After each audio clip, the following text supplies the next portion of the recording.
everybody, welcome to the Dab Hand Learners channel. I hope you have seen the video about function and about vertical line test and all. If not, I'll put the link in the description box. You can check it out. Now, today's topic that we are about to learn is about domain, codomain, and range. So let's begin the lecture. Domain, codomain, and range. So as we learned already कि एक function जो होता है that is basically from set A to set B, right? And वो set A कुछ भी हो सकता है, suppose natural number to natural number, or maybe real number to real number, or maybe real number to integers only. That can be anything, right? So I have already told you कि अगर suppose हम assume करते हैं कि natural number से natural number है, so set A will be having 1, 2, 3 till infinity.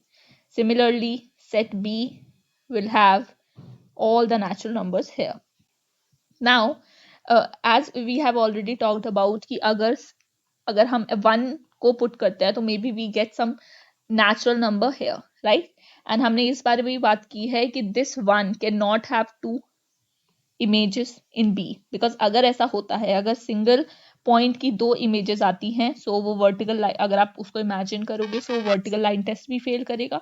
And आपको ये भी पता है कि एक element of set A can not be associated with 2 या फिर more than 1 element of set B, right? तो this can not be function. That means कि वी नो कि 1 की एक ही इमेज होगी, एक से ज्यादा इमेज नहीं होगी. अगर होगी तो वो फंक्शन नहीं कहलाएगा. सो बिकॉज 1 की एक ही इमेज हम लेके चल रहे हैं, सो दैट मीन्स कि दिस इज अ फंक्शन.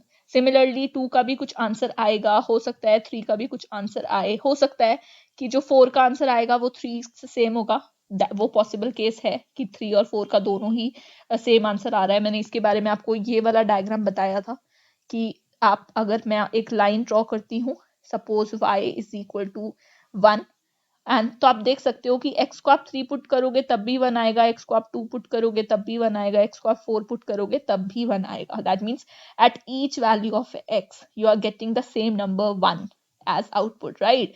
तो वो दैट केस इज पॉसिबल कि जितने भी आपकी x की वैल्यू है वो सारी एक ही y पे लीड कर रही है. इसको आप फंक्शन बोल सकते हो, राइट? लेकिन मैंने आपको ये सिखाया था कि ऐसा नहीं हो सकता है कि एक x को पुट करोगे तो आपको 2 y की वैल्यू मिल रही है, जैसे कि इस केस में मिल रही है y2 एंड y1.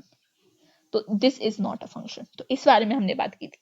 तो यहाँ पे अगर हम बात करते हैं डोमेन, कोडोमेन एंड रेंज की, सो all the values, domain is basically, I am writing all the values of x की वो सारी value at which the function is defined. तो जिन वैल्यूज पे एक फंक्शन डिफाइन होता है उसे आप डोमेन बोलते हो, राइट? दैट मीन्स कि जिन वैल्यूज को आप पुट कर सकते हो उस फंक्शन में और उस वैल्यू को पुट करने पे वो फंक्शन डिफाइन है, तो उन वैल्यूज को आप बोलोगे कि वो डोमेन है. जैसे कि I can give you a example. Suppose आपका एक फंक्शन गिवन है y is equal to 1/x.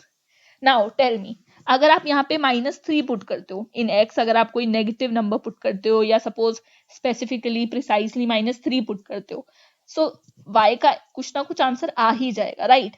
Similarly अगर कोई आप +4 पुट करते हो या कोई भी पॉजिटिव नंबर पुट करते हो, even then you will get some answer. लेकिन टेल मी कि अगर आप x को 0 पुट करते हो, your answer will be infinity, which is not defined, right? So your function is not defined at 0. So you can say कि here the domain contains all the values on the number line. तो आप देख सकते हो कि सारी की सारी नंबर लाइन पे वैल्यू, मतलब all real numbers can be put in place of x except 0. तो आप सारे रियल नंबर पुट कर सकते हो except 0, right? तो this is your domain. So domain क्या हो गया? all the real numbers except 0, because 0 cannot be possible. Because 0 put करोगे सो वो infinity आएगा, infinity is not defined. So this is called domain. The second is codomain. Codomain is basically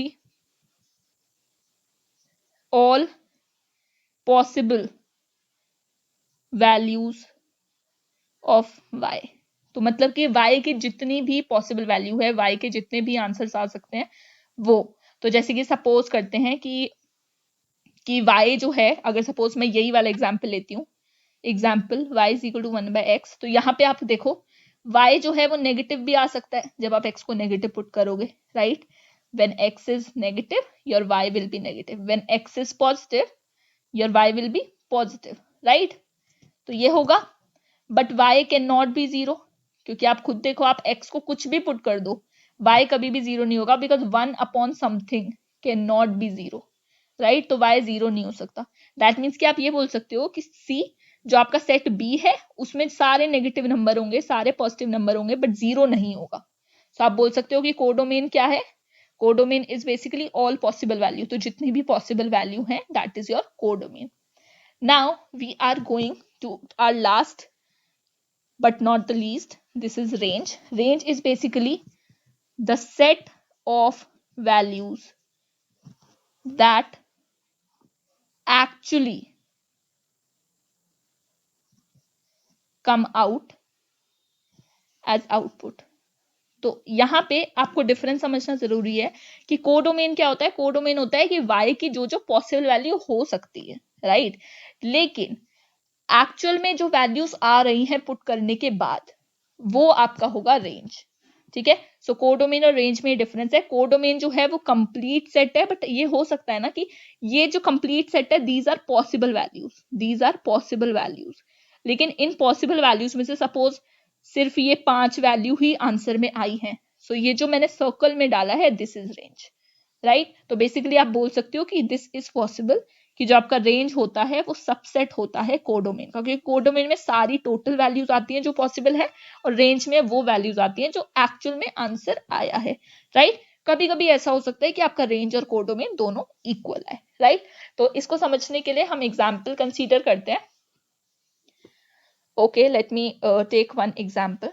suppose, so let's take this question. In this question you are having set A, set B, and set A में suppose आपके पास 3 values हैं, x1, x2 and x3.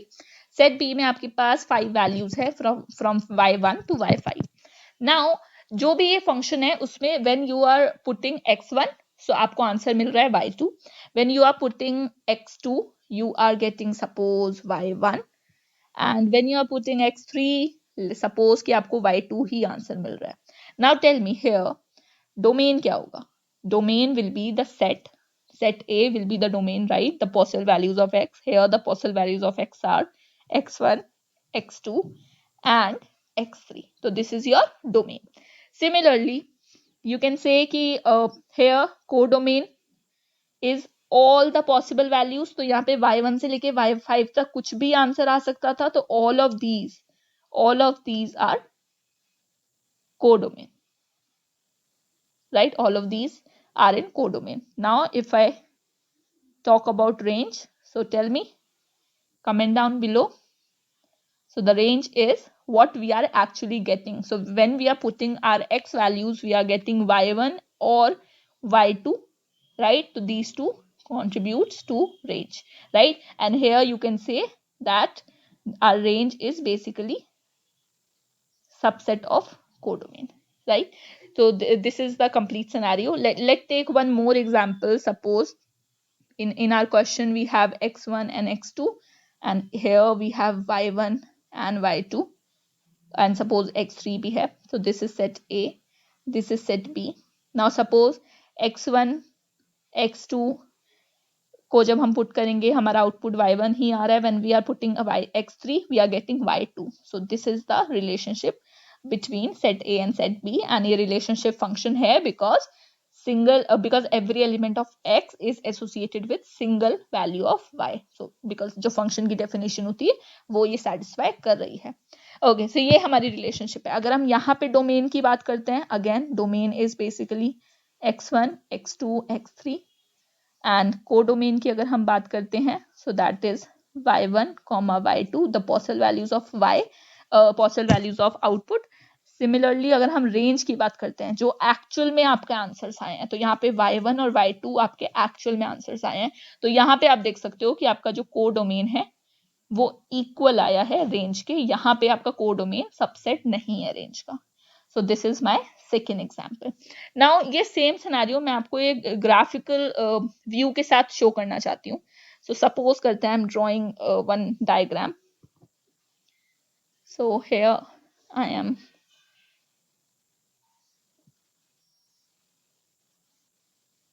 Okay, so this is my graph and यहाँ पे suppose I am drawing, suppose this is my function which is ending here, starting from x1, ending at x2. Similarly, y values are suppose y values are here starting from y1 and the values are ending at y2, right? तो यहाँ पे आप notice करो कि ये जो आपकी function है, जो ग्राफ है, उसके पॉसिबल वैल्यूज ऑफ एक्स क्या है. तो आप देख सकते हो कि x3 कभी नहीं आएगा इस फंक्शन में because it is ending here, right. Similarly it is starting from x1 point, तो x4 कभी नहीं आएगा. सो अगर मैं यहाँ पे आपसे पूछती हूँ कि डोमेन क्या है, तो आप बोल सकते हो कि including x1, including x2, x1 से लेके x2 तक. तो सपोज x1 की वैल्यू -4 है, x2 की वैल्यू 3 है, सो आप बोल सकते हो -4 से लेके 3 तक including both the values. So I am putting closed brackets, right? Similarly, if I ask you कि कोडोमेन क्या है, तो मे बी हो सकता है कि ये फंक्शन कुछ हो सकता है कि यहाँ पे जो फंक्शन हो y जो है वो x स्क्वायर के इक्वल या कुछ ऐसा फंक्शन है, तो जिससे आपको पता चल रहा है कि y पॉजिटिव ही रहेगा. तो आप बोल सकते हो कि कोडोमेन होगा y पॉजिटिव. आप बोल सकते हो real number positive. That means जो भी आपकी नंबर लाइन है पूरी, उसमें पॉजिटिव वैल्यूज ही आएगी, तो R प्लस आप कोडोमेन बोल सकते हो, राइट. ऐसे ही अगर मैं आपसे रेंज पूछती हूँ जो एक्चुअल आंसर्स आ रहे हैं, तो आप बोल सकते हो कि जो एक्चुअल आंसर्स है वो y1 से लेके y2 तक है, बिकॉज आप देख सकते हो y1 से लेके y2 तक ही वैल्यूज आ रही है आपके आंसर्स में. देखो ये वाली वैल्यू यहाँ आंसर आ रही है, ये वाली वैल्यू यहाँ पे आंसर आ रही है, ये वाली वैल्यू यहाँ पे भी आंसर आ रही है. तो इस तरीके से आप कर सकते हो. तो यहाँ पे आप बोल सकते हो कि जो आपकी रेंज है, सपोज y1 है, सपोज y1 है +1, y2 है +8, तो आप बोलोगे 1 से लेके 8 तक including 1 and 8 close bracket, this is your range, right. And codomain हो जाएगी पॉजिटिव वैल्यूज, क्योंकि y हमेशा ग्राफ के ऊपर वाली साइड पे बन रहा है, मतलब पॉजिटिव y एक्सिस पे बन रहा है. So r plus is your codomain because those यहां से लेके यहां तक these are the possible values of y. लेकिन out of these possible values 1 से लेके 8 आपका आंसर आ रहा है. So that is your range. I hope आपको ग्राफिकली समझ आया होगा. Let me know comment down below कि आपको समझ आ रहा है कि नहीं, और I try better. Okay, I am doing the last question now. Let's take a function or an expression. So consider a function fx which is equal to 1 upon x minus 2. So this is my question. Question यहाँ पे पूछा है find the domain of f, right? So here you need to tell me that what is the domain. So here you can say you try to find out कि कौन सी ऐसी x की values है जहाँ पे ये फंक्शन डिफाइन होगा.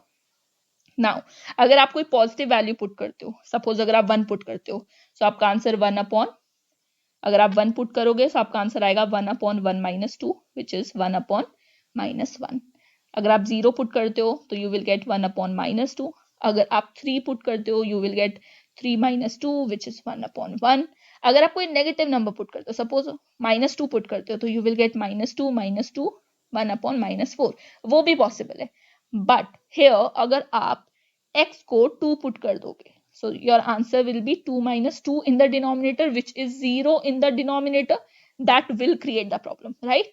So you will write properly, this function will be defined when x minus 2 is not equal to 0. That means कि ये जो फंक्शन है ये डिफाइन तभी होगा जब डिनोमिनेटर 0 ना हो, राइट? अगर डिनोमिनेटर 0 हो गया तो डिफाइन नहीं होगा. तो इस फंक्शन को डिफाइन होने के लिए डिनोमिनेटर को 0 नहीं होना चाहिए. सो x माइनस 2 को 0 नहीं होना चाहिए. दैट मीन्स कि x को 2 नहीं होना चाहिए. बाकी कोई भी वैल्यू चल जाएगी on the number line, may be negative value, positive value, -√2, positive √2, rational, irrational, कोई भी वैल्यूज चलेगी.